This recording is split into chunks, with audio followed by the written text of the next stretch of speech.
A'udzubillahi minasyaitonirrajim. Bismillahirrahmanirrahim. Assalamualaikum warahmatullahi wabarakatuh. Alhamdulillahirabbil alamin wa bihi nasta'in ala umuri dunya waddin wassalatu wassalamu ala asrafil anbiya'i wal mursalin sayyidina Muhammadin wa ala alihi wa ashabihi ajma'in. Ya alim, Allahumma alimna ma yanfa'una wanfa'na bima 'allamtana wa zidna ilma wa arinal haqqa haqqan warzuqna ittiba'ah wa arinal batila batila warzuqna ijtinabah.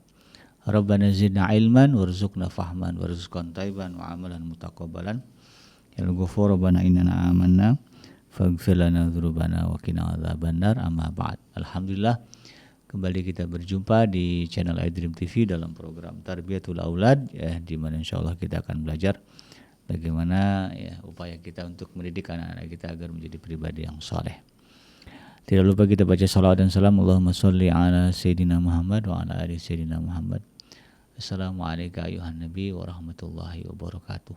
Semoga Allah terima salawat dan salam yang kita baca dan dilimpah curahkan kepada para nabi dan para rasul, wabil khusus Rasulullah Muhammad SAW.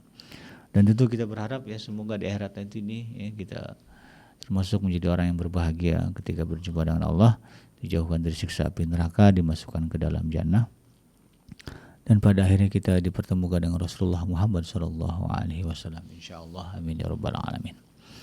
Sahabat iDream yang dirahmati Allah dimanapun Anda berada, masih membahas tentang kaidah pendidikan seks di dalam Islam untuk anak-anak kita, berdasarkan buku yang ditulis oleh Syekh Dr. Abdullah Nasirwan, yaitu Kitab Tarbiyatul Aulad fil Islam, atau pendidikan anak di dalam Islam. Salah satu kaidah yang ditekankan di dalam pendidikan seks ini adalah tentang masalah pandangan, kan, sebagaimana yang sudah kita bahas di episode-episode sebelumnya. Dalam hal ini memang Islam sangat strict, sangat ketat dalam urusan pandang memandang. Sudah dibahas di episode sebelumnya bahwa menjaga pandangan, menjaga mata dari hal dari pandangan yang diharamkan, itu dari pandangan-pandangan yang mengundang kemaksiatan, itu kan tidak boleh. Memandang lawan jenis, bahkan kalau Rasulullah itu istri-istri Rasulullah itu kalau bertemu dengan, itu kalau ada interaksi dengan bukan mahramnya, itu di belakang miwara hijab, di belakang hijab. Saking tidak bolehnya mereka kemudian bertemu pandang. Nah, itu kan. Bertemu pandang dalam konteks yang menyebabkan fitnah, itu kan. Ini sangat strict. Tapi meskipun aturannya sedemikian rupa, tetap sebagaimana prinsip ajaran Islam yang dengan konsep rahmatan lil alamin itu, bahwa di dalam fikih sekalipun ada yang disebut dengan rukhsah atau keringanan. Dalam hal ini dalam urusan pandangan juga ada excuse, ada pengecualian, boleh dikatakan sebagai rukhsah atau keringanan dalam urusan masalah pandangan mata. Nah, dalam hal ini Syekh Dr. Abdullah Nasirwan menyebutkan adanya keadaan-keadaan yang kemudian yang sifatnya urgen atau terpaksa kemudian membolehkan kita untuk memandang atau mengarahkan pandangan kepada yang diharamkan tadi atau kepada yang dilarang. Nah, ini juga harus diketahui oleh anak-anak kita.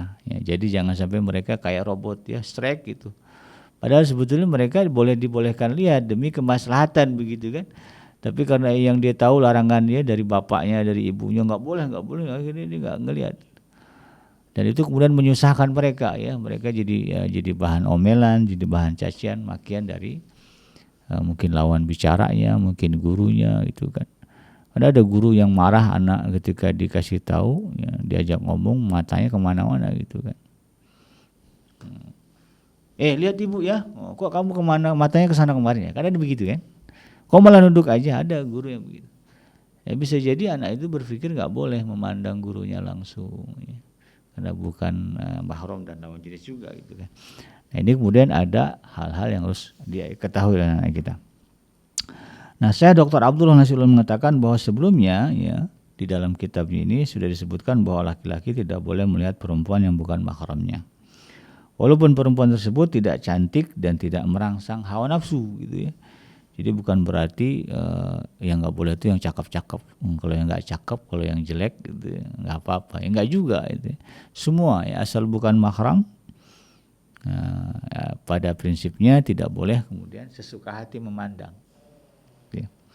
Apalagi yang cantik begitu kan.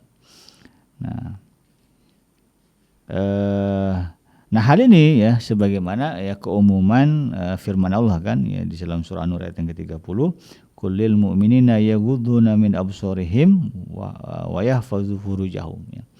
Katakanlah kepada laki-laki yang beriman adalah mereka menahan pandangannya dan memelihara kemaluannya. Demikian juga kepada perempuan.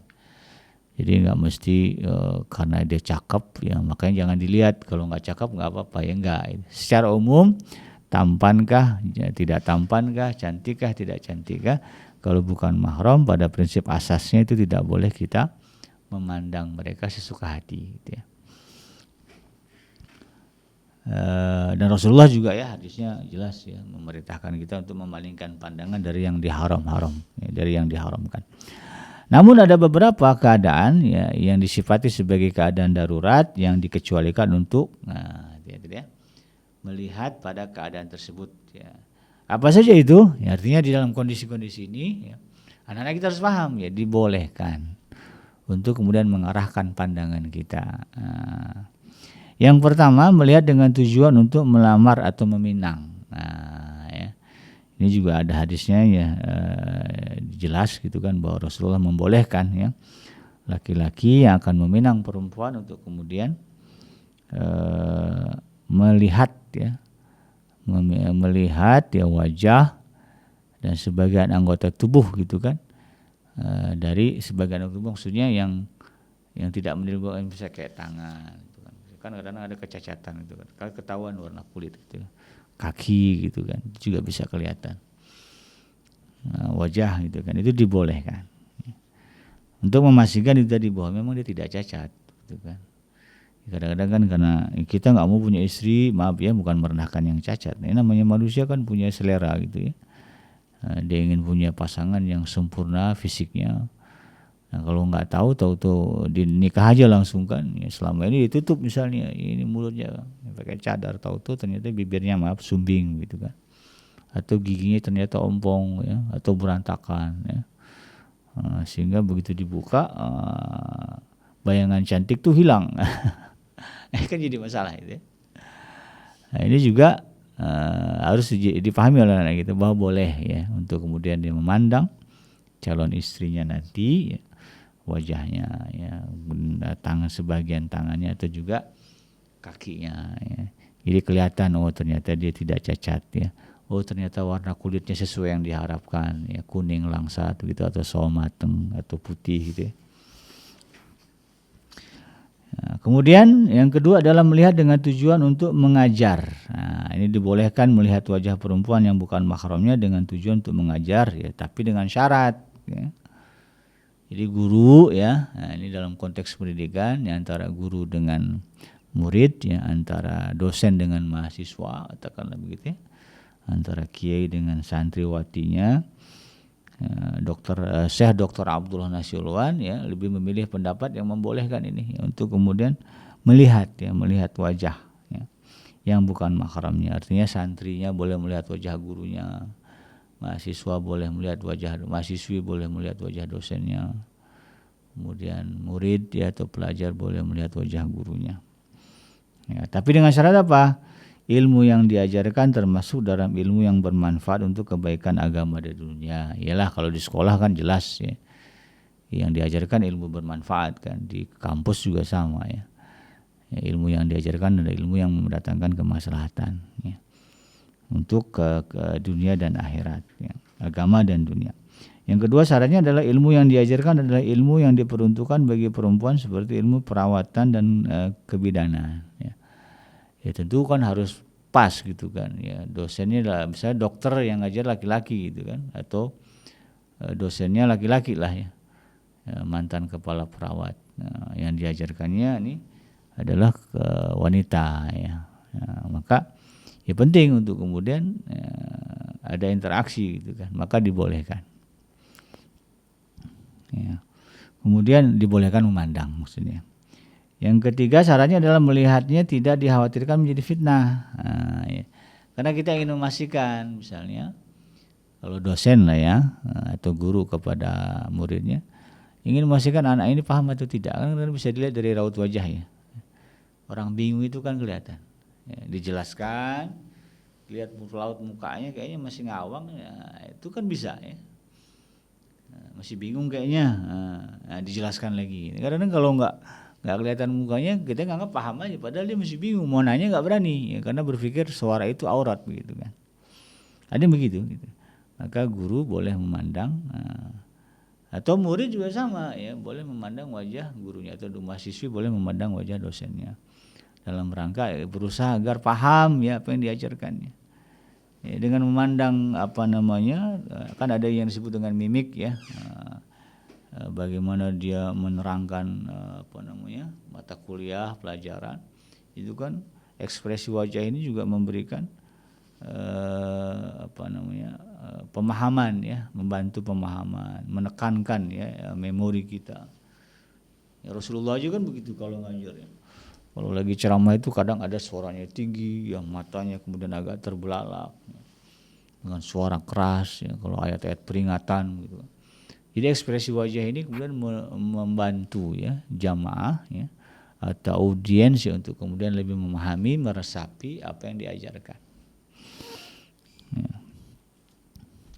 Kemudian tidak berdoa ketika mengajar ya. Jadi jangan berdua-duaan ya, kalau dalam bahasa agamanya berkhalwat. Ya. Itu bahaya tuh. Ini para orang tua juga harus paham ya, jangan biarkan anaknya les privat ya, dengan lawan jenis, dengan guru yang lawan jenis gitu berdua. Ini resiko ya, bisa terjadi kemudian perzinahan ya, walaupun secara syariat ya, dibolehkan memandang wajah, tapi dalam konteksnya berdua-duaan ini haram. Banyaklah cerita ya, guru privat kemudian jatuh cinta ya, saling jatuh cinta dengan muridnya ya, lalu kemudian terjadi perzinahan ya, nauzubillah ya.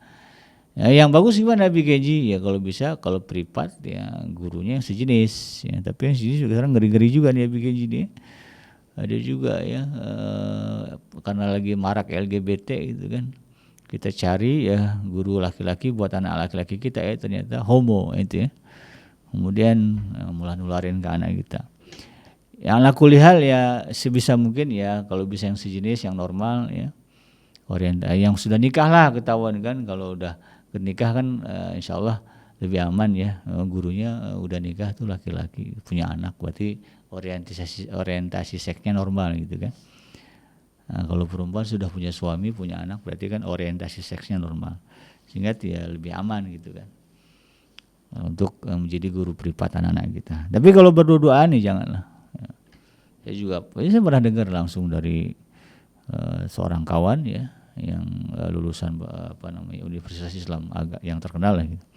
Ya pernah kejadian begitu ya, bahwa atas nama les privat ya mengajar ngaji, tapi kemudian guru dan muridnya terjerumus dalam perzinahan. Tidak boleh ya kalau berduaan. Kemudian syarat yang terakhir, tidak ada perempuan yang bisa mengajar ilmu tersebut ya. Sebisa mungkin ya kita cari yang sejenis tadi ya.